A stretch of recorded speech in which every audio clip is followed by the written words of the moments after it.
Dès aujourd'hui, dans les états-majors régionaux, on pensait bien sûr déjà à cette nouvelle assemblée. On était curieux de connaître le sentiment des nouveaux venus, mais aussi des anciens, des sortants. Reportage face à cette nouvelle donne, Yves Copin et Jacques Lacan. Donc vous pouvez le mettre comme ça pour que ça ne gêne pas. Peuvent-ils être demain les arbitres d'une région à la majorité désormais étriquée? Écologistes de tout poil, ils ont fait une entrée en force à l'Assemblée régionale. 4 pour le seul Calvados, 8 pour l'ensemble de la région.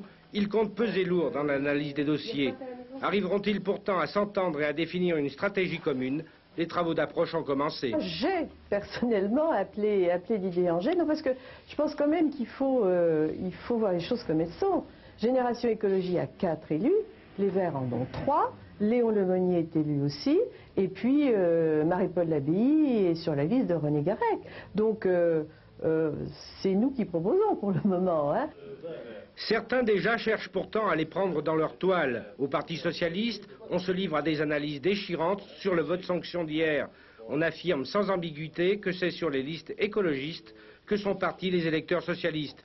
Tout naturellement, il pourra donc se former avec eux des majorités de circonstances. C'est sur des propositions que, sans doute, les différents élus verts, peut-être d'autres candidats, élus communistes, pourront effectivement nous rejoindre. En tout cas, nous allons poursuivre une politique de proposition, mais avec un dynamisme accru, parce qu'il faut que cette région gagne la bataille du XXIe siècle.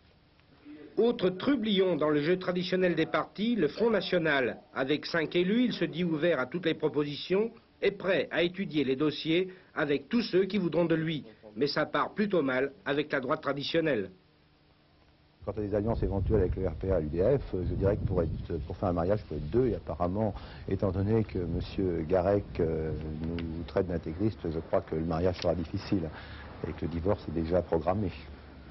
Le jeu reste donc très ouvert pour le président sortant. Pas besoin théoriquement de force d'appoint pour être réélu et pour gouverner.